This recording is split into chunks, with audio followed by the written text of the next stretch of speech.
Hi. കഴിഞ്ഞ ദിവസത്തെ ക്ലാസ്സിൽ ഞാൻ പറഞ്ഞിരുന്നത് ഒരു കുട്ടിയുടെ ഫോൺ അഡിക്ഷൻ ഉണ്ടോ ഇല്ലയോ എന്നുള്ളത് ചെക്ക് ചെയ്യാൻ വേണ്ടിയിട്ടായിരുന്നു.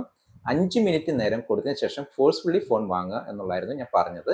കൊടുത്ത 5 മിനിറ്റ് വരെ അവർ വളരെ സന്തോഷത്തിലായിരിക്കും ഇരിക്കുക. ആ സമയത്ത് നമ്മൾ ഫോൺ ഫോഴ്സ്ഫുള്ളി വാങ്ങുമ്പോൾ എന്തായിരിക്കും സംഭവിക്കുക? അവരുടെ ഉള്ളിലൊരു പെയിൻ ഉണ്ടാവാം. അങ്ങനെ ഉണ്ടാകുന്നുണ്ടെങ്കിൽ ആ പെയിൻ കൂടി റിലീഫ് കൊടുത്തതിന് ശേഷം മാത്രം അവരുടെ അടുത്തുനിന്ന് മാറുക. അതായത് നേരത്തെ എങ്ങനെയാണോ ഇരുന്നത് അതേ സന്തോഷത്തിലേക്ക് എത്തിച്ചതിന് ശേഷം മാത്രം നിങ്ങൾ അവിടെ നിന്ന് മാറുക. നിങ്ങളുടെ ജോലി തിരക്കെല്ലാം മനസ്സിലാവുന്നുണ്ട്.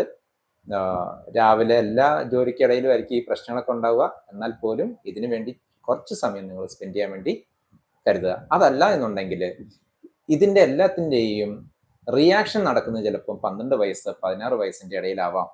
അവർ റിയാക്ട് ചെയ്യുന്നത് ചിലപ്പോൾ നമ്മളോടായിരിക്കത്തില്ല, എന്നാൽ പേരൻസിൻ്റെ അടുത്ത് മാത്രമായിരിക്കത്തില്ല, ചുറ്റുമുള്ള കൂട്ടുകാരുടെ ഇടയിൽ, അവരുടെ ടീച്ചേഴ്സിൻ്റെ ഇടയിൽ ഇതെല്ലാം അവർ റിയാക്ട് ചെയ്യുന്നുണ്ടാവാം.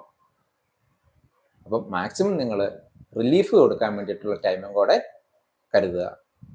ഇനി ഒരു പെയിനും ഇല്ലാതെ വളർന്നാലും പ്രശ്നമാണ്. അവർക്ക് വലിയൊരു പ്രോബ്ലം വന്നാൽ അതിനെ ഓവർകം ചെയ്യാനുള്ള ഒരു മാനസികാവസ്ഥയും കൂടെ ഉണ്ടാകണമെന്നുണ്ടെങ്കിൽ ഇതുപോലുള്ള ചെറിയ ചെറിയ പെയിനുകൾ ഉണ്ടാവണം. ഈ ഒരു ഇൻഫർമേഷൻ നിങ്ങൾക്ക് ഉപകാരപ്പെടുകയാണെന്നുണ്ടെങ്കിൽ തീർച്ചയായിട്ടും നിങ്ങൾ ഷെയർ ചെയ്യാൻ മറക്കരുത്. Thank you.